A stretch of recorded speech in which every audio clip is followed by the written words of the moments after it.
Right. Welcome, everybody. Can you hear me today? Can anybody hear me out there? Yeah, loud and clear.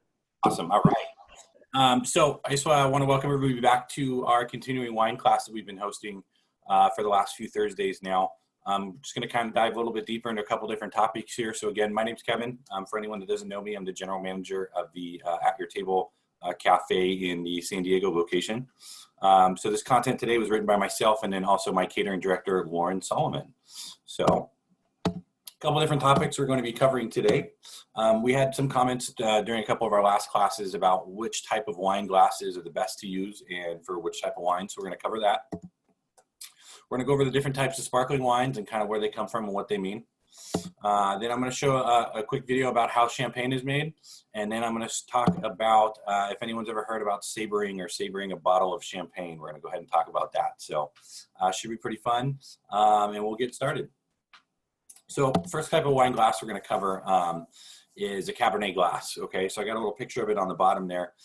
This is probably going to be the most common type of wine glass you see in stores or at restaurants. It's kind of the overall industry standard for just a generic wine glass, but it's also really good for Cabernet wine. A couple different reasons. So it does have a larger bowl on it that allows once you to actually swirl the wine around and you get some to oxidize that wine a little bit. That's going to kind of smooth out those tannins or release a lot of aroma. And then that nice tall taper on it allows you to really kind of get the wine up onto the side of that glass to really maximize the surface area of that wine being exposed to that oxygen. So again, Cabernet glass, probably your most common glass you're going to find. If you're just kind of looking for one set of wine glasses, this is probably the one. It'll do really well with white wine too as well. Again, standard glassware. So this is something that's called a Burgundy glass, okay? I also known in the restaurant industry as the fishbowl. So a couple different reasons this is going to be a little bit different than that Cabernet glass. That shape on that bowl allows us to really kind of get more of an aggressive swirl onto that wine to really open up the flavors and open up the intensity of that wine. Really, again, we're looking to oxidize the red wine as much as we can in order to start the process of releasing a lot of those aromas. So that Burgundy flavor, and then as that tapers up to the center, it's going to take all that aroma and kind of force it into your nose. As you go ahead and you lift that wine glass, the actual physical process of that is going to allow that all to kind of just hit you right on the front of the palate there.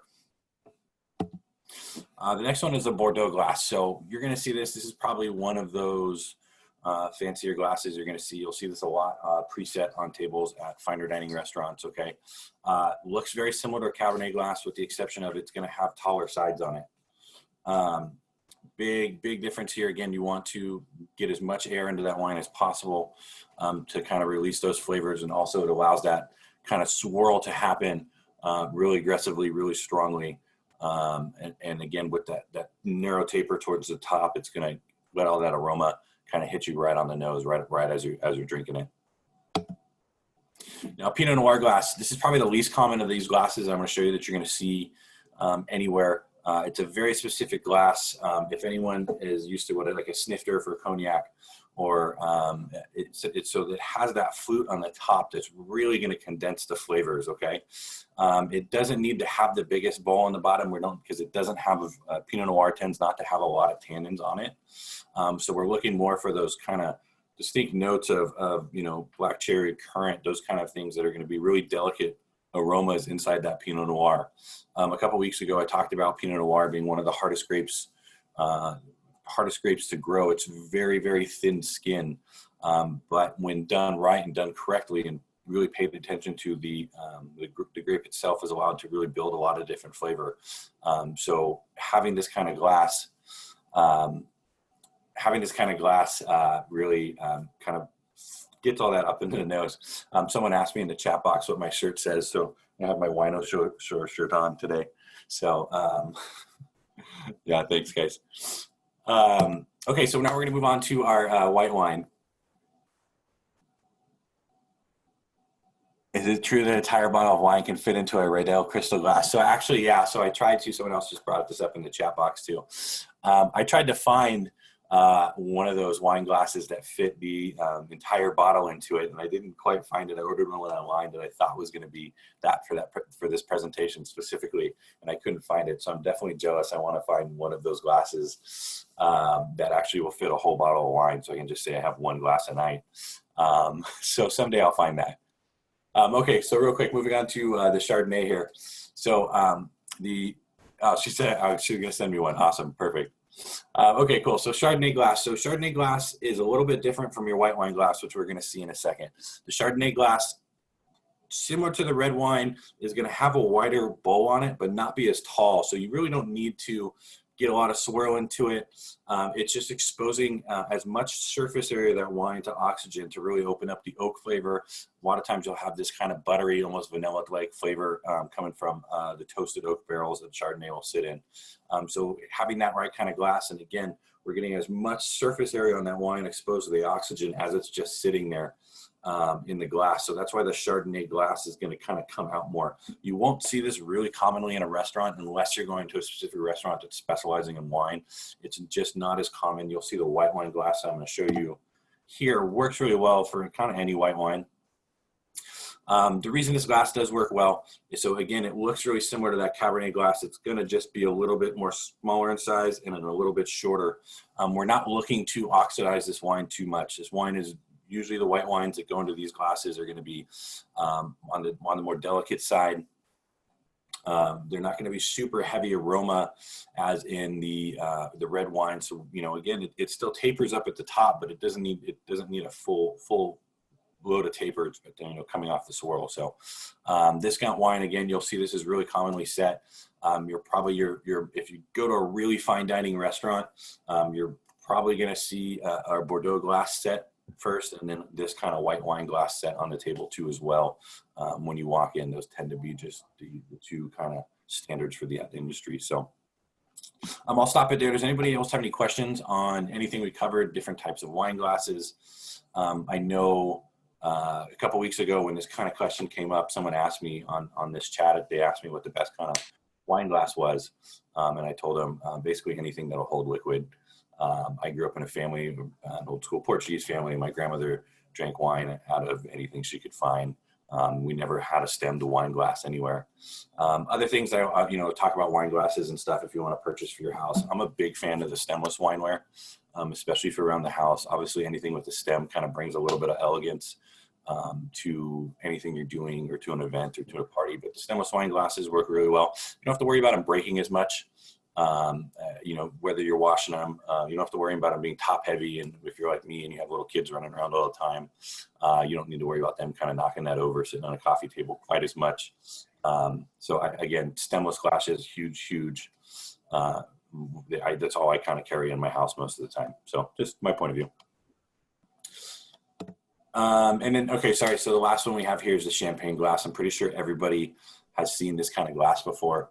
So the reason it is like that is that we're trying to condense those bubbles and allow them to kind of come up the food of that note. It's also, again, it's kind of grown into a symbol of party or event or elegance or toast. You'll see those champagne glasses. So a pretty standard thing you should have in your house if you host any kind of parties or dinner events. Champagne out of a regular cup just kind of loses some of its appeal. It's going to lose a lot of that fizziness a little too quickly if you have a lot of surface area on that glass. So next thing we want to talk about different sparkling wines. So I kind of found this, or I should say my partner Lauren found this online. It was probably the best visual to quickly explain the difference between some of these wines, okay? So the biggest difference when we're talking about sparkling wines, the process of making these wines are all very similar, okay? You know, they may use different kind of grapes around, you know, throughout the regions, but the biggest thing is where they come from and you know, where the bottles are being produced. So Champagne has to come from not only just comes from France, but it comes from the region of Champagne, France. So it has to come from that area, and we're going to watch a video about how exactly that's made. And that's, again, kind of going to tie into how most of the sparkling wines are made on a basic scale. Prosecco, I think we talked about Prosecco a couple weeks ago. Prosecco is going to be coming from that Veneto region in Italy. So Italian sparkling wine is Prosecco, French sparkling wine is Champagne. I'm a big fan of Prosecco. I like Prosecco a lot. I think it tends to be, I don't know, a little bit more crisp than Champagne. And usually Prosecco is about half the price in my mind. Cava comes from anywhere in Spain, so Cava is going to be made in Spain. That's the Spanish equivalent of that sparkling wine. And then when it's just labeled sparkling wine, that means it's kind of coming from anywhere else in the world other than those 3 regions. Years ago, fun fact, they were calling it Champagne coming out of California, and the French government kind of got involved, and I'm not sure, I think there was a legal process and they had to stop calling it California Champagne. So that fun fact there. On the very bottom of that, you're going to see the different corks, and a lot of people just don't understand where you can have the same label of bottle and one will say dry, one will say extra dry, and one will say brut. The way those work, it talks about the sweet to the dryness of the wine you're having, and it's counterintuitive. Okay, the sweetest wine is going to be labeled a demi-sec. Okay, not as common in the stores as you're going to see. The middle 4 corks there, or the middle 4 types of Champagne are going to be your most common you see in the store. Your dry is going to be your next level of sweet. Your extra dry is going to be the mid-level to the sweet side. Your brut is going to be actually dry, and your extra brut is going to be even drier than that. And the brut mature is going to be the driest or the less sweet of the sparkling wine. So that's how they're all going to be rated. Pretty much all of the wines, all of the sparkling wines we see are going to be rated in that same kind of scale there. So next we're going to move on real quick to actually how champagne's made. It's a pretty complicated process, so I'm going to let one of the experts take it away. This is actually a Discovery Channel thing that I found online. If there is we'll see if we can pull this up, and hopefully there's no ad on it. So let me just. Ah, it's beautiful. I remember cooking my. It's the stuff to serve them if you're out to impress. And real quick, was everybody able to hear that? Can somebody let me know if they can hear the audio? I can hear it fine. Okay, thank you. That extra special tipple for extra special occasions. Champagne is the king of sparkling wines. But transforming a humble bunch of grapes into something that can fetch $1,000 a bottle takes a good nose and some centuries-old winemaking wizardry. So, how do they do it?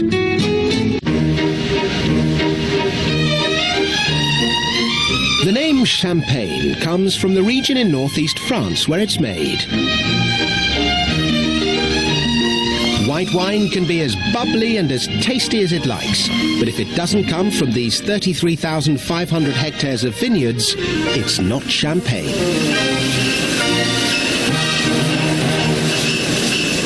"245 million years ago, this was the floor of a prehistoric sea. Now the fossilized remains of millions of ancient sea creatures have turned to chalk, providing the perfect growing conditions for grapes, retaining just the right amount of water so the vines don't dry out. The soil is classified according to the quality of grapes it produces. The very best soil is classed as Grand Cru. When it comes to the finest champagne, these little things matter. Champagne can be made from just 3 principal varieties of grape: Pinot Noir, Pinot Meunier, and Chardonnay. That's 2 varieties of red grape and 1 white. Of course, not everybody likes their champagne pink. But that's not a problem, because inside the dark grape skins is white juice. Sadly nowadays, the grapes are not crushed by the delicate feet of lissom French maids, but in this shiny industrial press. The machine gently and quickly squashes the grapes so they don't take on the colour of the skins. That's the colour taken care of, but getting the taste right is a much bigger challenge. The Piper Heidsieck winery might be all spotless stainless steel today, but the method for making champagne goes back almost 300 years. The juice from different grape varieties and different villages, each with its own unique flavors, goes into individual stainless steel fermentation vats. They add yeast, which slowly reacts with the sugar in the grapes to produce alcohol. But fine champagne isn't the product of just one batch of grapes. It's a carefully crafted blend of flavors from different crus that produces a distinctive house champagne taste.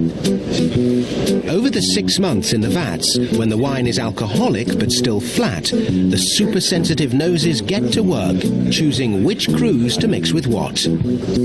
Alexandra Rendell explains. Throughout 6 months, they're going to be tasting every single wine. They have to select a certain number that together, in different proportions, needs to have exactly the same taste as the one the consumer today is tasting. You might not be able to tell a Bollinger from a Budweiser, but these guys can tell you what colour socks the farmer was wearing. Delightful. Once the noses have made their choice, the various crus are mixed in exactly the right proportion. And the carefully blended cocktail is poured into 5 million bottles, and a little yeast and sugar added before the bottles are sealed. At the moment, this is just white wine. There are still no bubbles, and champagne without bubbles is like a wedding without a bride. But thanks to the yeast and sugar, a second fermentation is taking place inside the bottle. And because the bottle is sealed, the carbon dioxide can't escape. It's trapped as tiny bubbles. It takes about 3 weeks for the bubbles to form and the yeast to use up all the sugar. Then the yeast dies, but its job isn't quite finished. It's left inside the bottles for 2 years, and the sediment or lees gives the wine a complex, creamy, distinctly champagne flavour. These 18 kilometres of cellars are kept at a constant 12 degrees Celsius for this fermentation process. Once the lees have done their job, they've got to find a way to get them out without losing the sparkle. It's all in the wrist. Every day, a team of men known as the Riddlers perform a bizarre ritual. They delicately rotate 30,000 bottles 1/8 of a turn, gradually tipping it further and further upside down. This laborious process entices the lees into the neck of the bottle.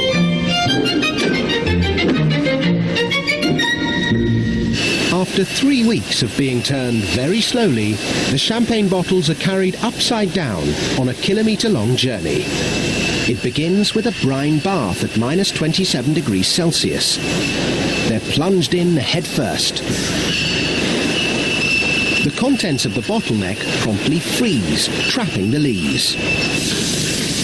Then they take off the crown cap, and the pressure from the fizzy carbon dioxide inside forces out the frozen lees, leaving behind crystal clear, bubbling champagne. But the bubbles that have taken 2 years to brew are escaping. So the bottles are swiftly corked and wired down to hold them in place.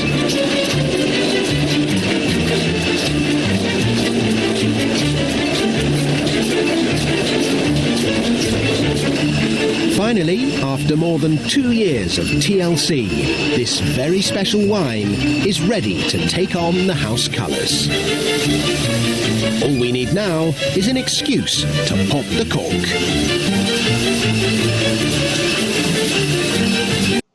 All right. So I just wanted to point out a couple things on that video. A lot of information in that video. So I just wanted to bring attention to a couple of different things kind of in that champagne making process, okay? So first thing they talked about is the 3 grapes that they were using, one of them being the Pinot Noir grape, okay? So a couple of weeks back in my wine seminar, we talked about what gives wine its color. So again, just because that Pinot Noir grape on the outside has that deep burgundy skin to it, the juice on the inside of that grape is actually going to be clear or a little bit on the yellow-green side. In order to make a Pinot Noir, which for those of you again that's been following me, that's going to be a red wine, they're going to leave that grape to sit with the skins to pull those flavors, pull those tannins out of the skin, out of the stems, and before they go into the fermentation process, it's going to sit like that. This is, they're separating those grape skins immediately from that juice. They're not even letting it barely come in contact once that grape is juiced. So that produces that clear color to that wine. Another interesting thing I thought about that entire video that we want to pay attention to is the second addition of the yeast during the fermentation process, the yeast and the sugar. So champagne is what they call in the general liquor industry as being bottle fermented, okay? So it already has its alcohol content. They're gonna add more yeast and more sugar into that bottle to produce CO2 with the sole purpose of producing CO2, okay? And then they're gonna cap that bottle, which is, if you notice when you have a champagne neck on a bottle, it looks like it can take a bottle cap, but it actually has a cork on it. It's because they do go ahead and they cap it just like they would a beer bottle, okay? That's gonna keep the CO2, as the CO2 releases, and keep the CO2 inside the bottle, and it's going to force carbonate that liquid inside of there.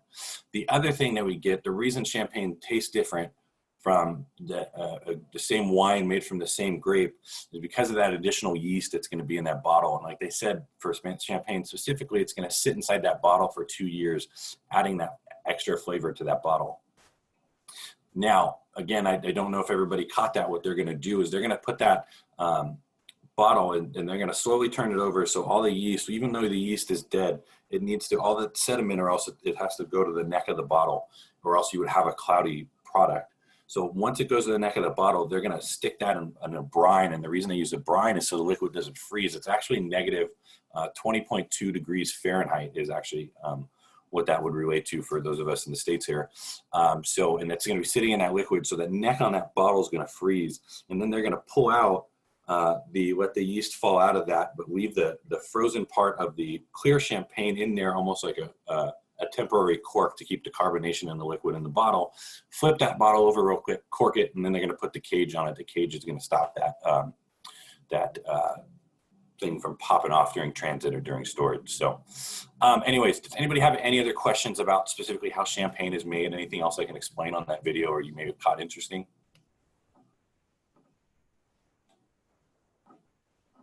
Cool, awesome. So the next part of my thing, I want to saber a bottle. Okay, so this is a non-necessary, just kind of a fun thing that I know for years they do with champagne. Again, this is not something I recommend that the average person try at home. But let's just go ahead and watch the video. And it's a real short video. It's just something I found was fun and something I've known about for a long time. I've done it once when I was at a winery. So here we go.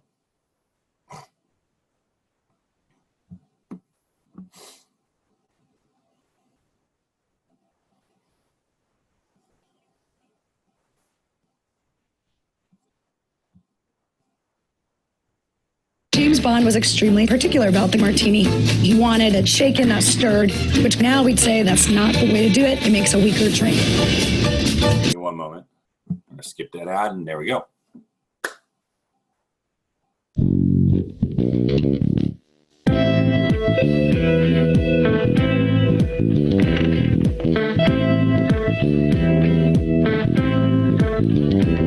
Hello and welcome to Raising the Bar with Jamie Boutreau. Today we're going to learn about opening champagne. But not just any old champagne, any old way. We're going to learn how to open champagne the fun way. Start off with a very well-chilled bottle of champagne or other bubbly and take off all the foil. What we're going to do now is called sabering the champagne. What we're going to do is run a blade across the bottle, which will break open the top. In order to do this, you need to find the seam of the bottle, and that's the weak point of every bottle. Now you're going to take a knife or any sort of blunt, flat instrument, and you're going to run it across the bottle in a smooth motion, following through all the way, and this should pop right open.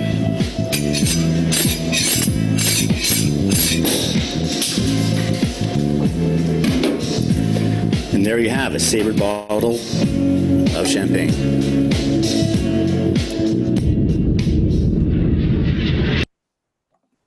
All right, again, in no way do I endorse anybody going home tonight and trying to do that themselves. That would be on your own free will. At home tonight? Aren't we already home? Well, yeah, I guess, yeah, you're right. But whatever, just don't try it.